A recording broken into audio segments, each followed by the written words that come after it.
Saat kata-kata yang ingin Anda sampaikan terasa seperti terperangkap di dalam labirin pikiran, dan setiap kali mencoba mengeluarkannya, yang keluar hanyalah ucapan yang tersendat, berantakan, atau bahkan tidak jelas. Perasaan itu bisa sangat frustrasi, bukan? Anda punya ide-ide brilian, niat baik, atau bahkan cerita yang ingin dibagi. Tapi entah kenapa, lidah terasa kaku. Pikiran melompat-lompat, dan alih-alih membangun jembatan komunikasi, Anda malah merasa seperti sedang membangun tembok penghalang. Jika Anda sering merasa seperti itu, Anda tidak sendirian. Jutaan orang di luar sana menghadapi tantangan serupa setiap hari. Kita semua pernah berada di titik di mana kita merasa, kok jadi gini sih ngomongnya? Padahal, di kepala, semuanya terlihat begitu sempurna dan teratur. Kita melihat orang lain berbicara dengan lancar, penuh percaya diri, seolah kata-kata itu mengalir begitu saja dari dalam diri mereka. Dan kita bertanya-tanya, bagaimana caranya? Kabar baiknya, Anda bisa mempraktikkan stoikisme untuk mengatasi masalah ini. Filsafat kuno ini yang berfokus pada apa yang dapat kita kendalikan dan bagaimana kita merespons apa yang tidak dapat kita kendalikan. Menawarkan panduan yang sangat praktis untuk mengubah cara Anda berpikir dan, pada gilirannya, cara Anda berbicara. Ini bukan tentang trik cepat atau sihir. Ini tentang memupuk ketenangan batin, membangun mentalitas yang lebih kuat, dan menyadari bahwa kontrol sejati atas ucapan Anda dimulai dari dalam diri Anda. Jadi, jika Anda siap untuk melepaskan belenggu kekhawatiran dan ketidakpastian yang mengikat lidah Anda, mari kita selami 7 praktik stoik yang dapat membantu Anda berbicara dengan lebih jernih dan percaya diri. Ini bukan sekadar tips, melainkan cara pandang baru yang akan mengubah tidak hanya cara Anda berbicara, tetapi juga cara Anda menjalani hidup, mulai dengan mengendalikan pikiran, bukan lidah. Banyak dari kita berpikir bahwa cara untuk berhenti belibet adalah dengan mencoba mengendalikan lidah kita secara langsung. Kita mencoba memaksa diri untuk berbicara lebih pelan, memikirkan setiap kata, atau bahkan menghafal kalimat. Namun, ini seringkali hanya menambah tekanan dan kecemasan, yang justru memperburuk masalah. Stoikisme mengajarkan kita bahwa kekacauan yang kita rasakan di luar dalam hal ini. Ucapan yang belibet adalah refleksi dari kekacauan di dalam. Pikiran kita penuh dengan kekhawatiran. Bagaimana jika saya mengatakan hal yang salah? Apa yang akan mereka pikirkan tentang saya? Saya tidak cukup pintar untuk topik ini. Pikiran-pikiran ini adalah akar masalahnya. Jadi, langkah pertama yang diajarkan oleh Stoik adalah mengalihkan fokus dari apa yang tidak bisa Anda kendalikan, yaitu respons orang lain, atau seberapa sempurna ucapan Anda ke apa yang bisa Anda kendalikan, yaitu pikiran dan persepsi Anda sendiri. Alih-alih mencoba mengendalikan setiap kata yang keluar, mulailah dengan mengelola kekhawatiran yang menggerogoti pikiran Anda sebelum Anda mulai berbicara. Akui ketakutan itu.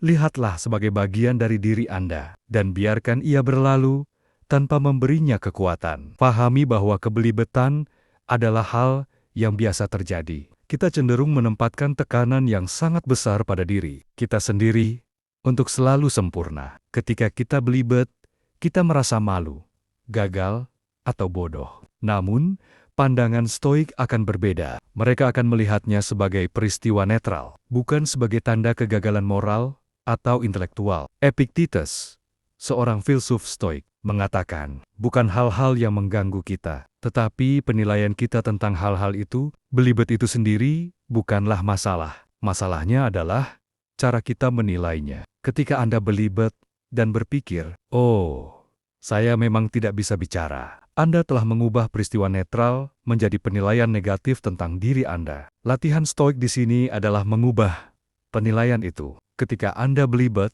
coba katakan pada diri sendiri, ini hanyalah ucapan yang tidak sempurna. Ini tidak mendefinisikan siapa saya. Ini bukan kegagalan. Dengan melepaskan penilaian negatif, Anda melepaskan beban emosional yang menyertai kebelibetan, dan secara paradoks, ini akan membuat Anda lebih santai dan kurang mungkin untuk belibet di masa depan. Anda akan menyadari bahwa orang lain pun belibet, dan itu adalah bagian alami dari proses komunikasi manusia. Latih diri untuk menerima ketidaksempurnaan. Hidup di dunia yang serba ideal dan sempurna adalah ilusi. Stoikisme mengajarkan kita untuk merangkul dan menerima hal-hal apa adanya. Dalam konteks berbicara, ini berarti menerima bahwa Anda adalah manusia, dan manusia tidak pernah sempurna. Anda akan sesekali tersendat, melupakan kata, atau mengucapkan hal yang aneh. Menerima ketidaksempurnaan ini adalah bentuk kebebasan. Ketika Anda tidak lagi mengejar kesempurnaan dalam setiap kalimat, Anda tidak lagi takut gagal. Anda akan lebih berani untuk berbicara, lebih fokus pada pesan yang ingin disampaikan daripada pada performa pribadi. Anda bisa berlatih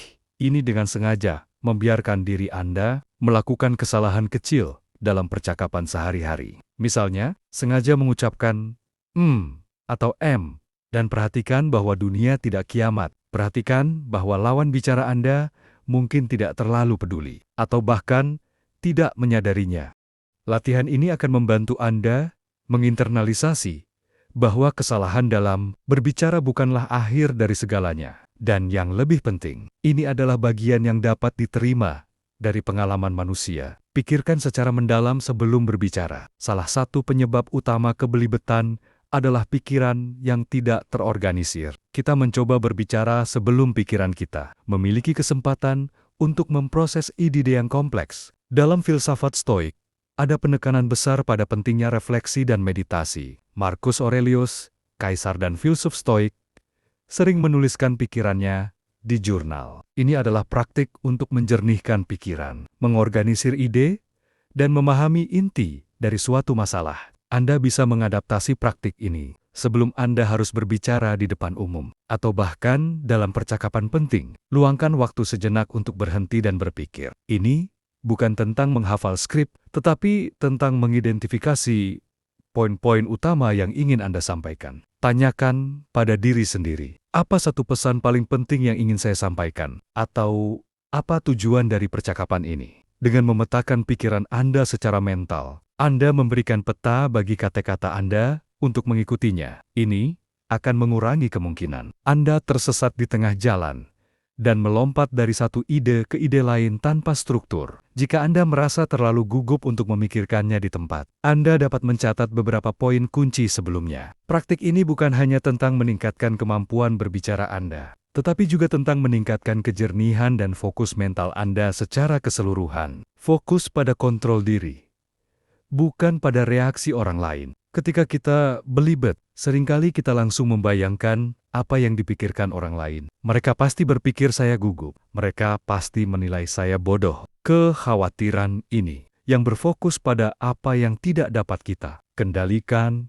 itu. Pikiran orang lain adalah sumber utama kecemasan yang membuat kita semakin belibet. Stoikisme mengajarkan kita untuk fokus pada apa yang ada dalam kendali kita, niat kita, upaya kita, dan bagaimana kita merespons. Respons orang lain berada di luar kendali kita. Jadi mengapa menghabiskan energi untuk mencemaskannya? Alih-alih berusaha untuk tampil sempurna demi persetujuan orang lain. Fokuslah pada satu satania, tujuan yang benar-benar penting, menyampaikan pesan Anda dengan niat yang baik dan sejujur mungkin.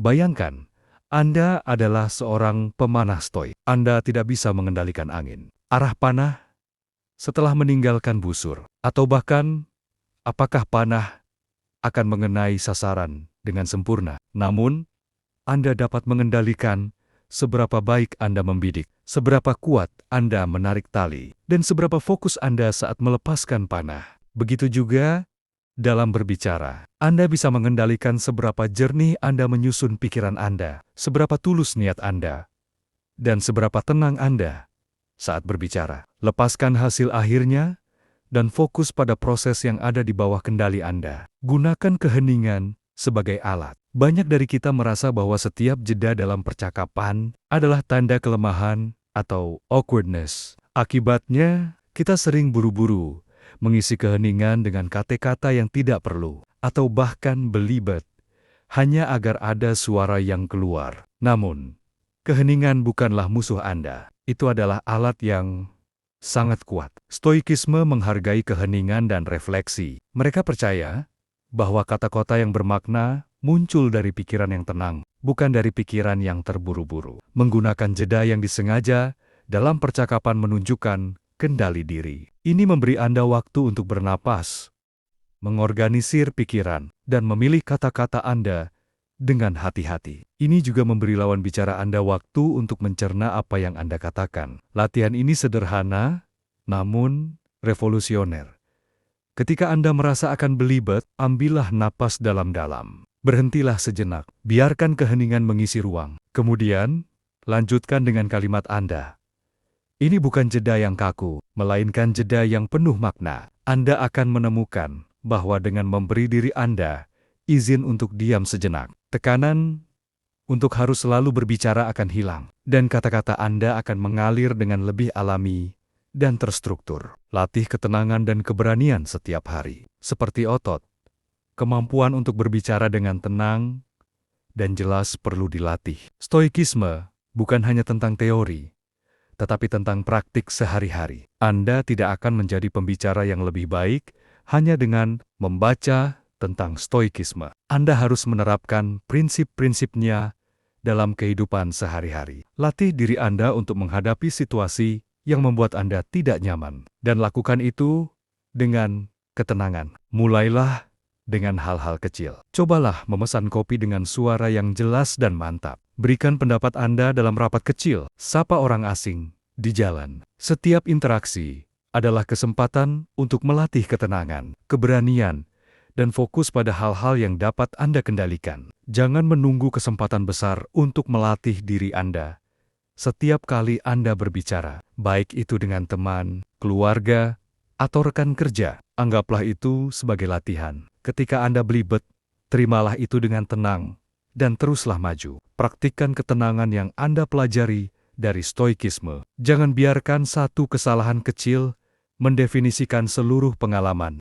Dengan konsisten, melatih ketenangan dan keberanian dalam hal-hal kecil, Anda akan membangun fondasi yang kokoh untuk menghadapi tantangan yang lebih besar, dan Anda akan menemukan bahwa kata-kata Anda yang dulunya terasa seperti terperangkap di dalam labirin, kini menemukan jalannya keluar dengan lebih mudah dan penuh percaya diri. Ini bukan tentang menjadi pembicara yang sempurna, melainkan tentang menjadi pribadi yang lebih tangguh dan tenang. Dengan menguasai diri Anda sendiri, Anda akan menemukan bahwa kemampuan untuk berbicara dengan lancar hanyalah efek samping yang indah dari ketenangan batin yang telah Anda temukan.